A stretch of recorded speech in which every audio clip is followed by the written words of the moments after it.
Everybody, this is Jim at FreeChartVideos.com using time-honored techniques to understand modern markets. This video is for educational purposes only, and it is not intended to be used as any form of investment advice. I can draw lines on charts, but you have to draw your own conclusions from your own due diligence and make investment decisions that are suitable for your financial situation. I'm not a licensed professional, just a guy that draws lines on charts. So let's look at the S&P. First chart we're looking at is a daily chart, and I have made little ovals in certain places where I am identifying areas that, as I recall, the markets were really getting whipsawed around. And there's probably a few more than this, but these are the ones that I really remember distinctly. And when I say whipsaw, I don't mean it's like the market goes up, down, then back up. I'm talking about where there are numerous turns where it's like we're going up, no, we're going down. We're going up, we're going down. Nope, we're going up, no, we're going down. Okay, now we're going up. Ah, fooled you, we're going down. Now we're going up. This kind of action that we've been seeing in the markets here for really kind of the past 2 months. And so I've identified some of these areas. There's one back here in 2009. There's another small one. There was one right here in at the end of the year. Small one here. Sort of one here. Not a really not quite the same kind of volatility in this area, but clearly here, here, here, here, here, here, and now where we are today. And what I want us to look at, and by the way, this green one is a large area where over a few months there were a number of up and down turns. So what I want you to see is it looks to my eye like the majority of these areas of volatility result in reversals of trend. For example, the first one here did not. The first one resulted in a consolidation, but we come up here and we whipsaw around, then we come down. Then we come back and we whipsaw around. This one was also a consolidation.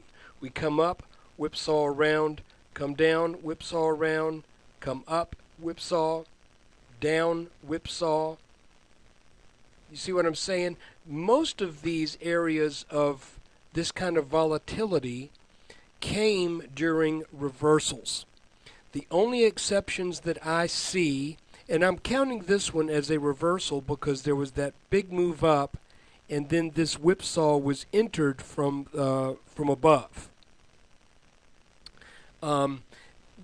This one right here, the case might be made that's the same thing, but I don't quite see it that way.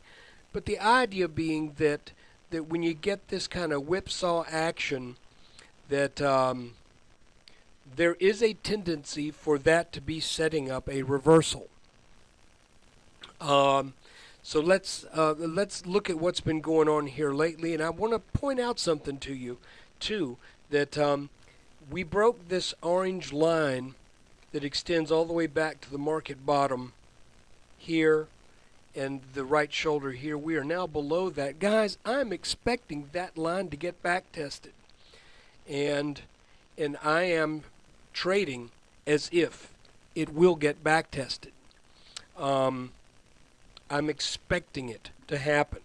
And after that happens, if it turns back down and we fail, or if we break the line that would be drawn from this low to wherever this low is going to be over here, then my feeling is we are setting up at least an intermediate top.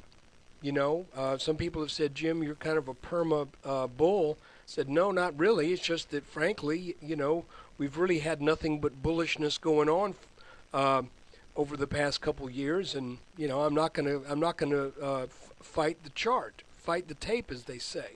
So, preliminarily, I'm thinking. Let me make this red. I'm sort of thinking here out loud, thinking outside the bullish box right now, that that this whole whipsaw thing that's going on right here could very well be setting up a serious intermediate correction in the markets. I don't think this is the all-time top because I don't think the psychology is right for that. But I'm thinking right now that we're going to see a push up to this orange line at some point, and that will likely get turned back. If it doesn't, then great. If it can set a new high, that's wonderful. But definitely, I'm thinking that line needs to get tested. It has not been tested. If we look at it on a 2-hour chart, it went straight through it and nothing has happened. Now we're just kind of in this whipsaw area. Now let's look at a little bit closer view. Looking now at an hourly chart, it appears to me that that we have a descending resistance line and a descending support line. I'm thinking that we are short term heading to retest this line up here. If and when that line breaks out, that is when we should back test this orange line. Again, these are just probabilities. The other thing I want to show you is if we look at a 30-minute chart, you know, as we look at this move from the top here to the touch on the bottom, you can see that there was a breakout over this line, albeit it's kind of a funky looking saucer shape, but a breakout over this line that then came back for a back test and a strong move up, then a move down. So, you know, none of this right now tells me that we take out this blue line and we go down and we set huge new lows. It is possible that that we do go down and set new lows, but I think we're going to come back and I think we're going to test this line. It looks like too, if you can be open-minded here. Let me see if I can get this to draw right. I'm going to draw another ellipse. There is no good curve tool. I want you to see how nicely all of these bottoms line up with that curve. And you know, I'm not really you could even, well, no, that you get the picture. It looks like this is kind of a rounding bottom, and yeah, I don't see this a whole bunch, but that may be what we're looking at right here. I would say this: if this low set back here on what, the 16th of June, if that is surpassed, then I would think we need to be very careful, and we might need to think a little differently about this. But you can see here was a high, here was a low, here was a little bit higher high, here was a little bit higher low. Let's see now if this is setting up as we did here. Each time we've come down to set the low, there's been what? We've gotten whipsawed. See, we've had swift moves down, whipsaw, then a move up, swift move down, whipsaw, then a move up, swift move down, whipsaw. Well, you know, I'm thinking move up. That's been the pattern. And if it follows this pattern here, then I think a little patience may pay off.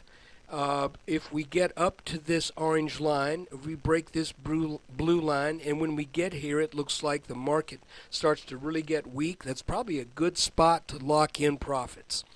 And if you're adventurous and you've got and you don't mind risking some, that may be a good spot to go short. I would not initiate shorts right here. I just wouldn't. I think if you were fortunate or smart enough to have done that around the 1350, 1370 area, good for you. You got. I don't want to say you got lucky, but you got lucky, because at that point I didn't see any. At least I didn't see anything in the chart that said we are now topping. As a matter of fact, when we hit 1370 right here, the chart told me we're going to come back to 1330s, and then we're going to head on up to the 1400s. But obviously the markets had something else in mind, and now our job is to figure out what that something else is. Look, I appreciate you watching this video. I want to let you know too, I've got a video that I prepared on the semiconductor sector that is very interesting. If you want that video, I'll cut to the chase. Donate $5 to the site. You get that video. Details are at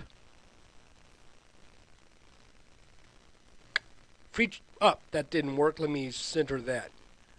Details are at freechartvideos.com, where we use time-honored techniques to understand modern markets. Thanks.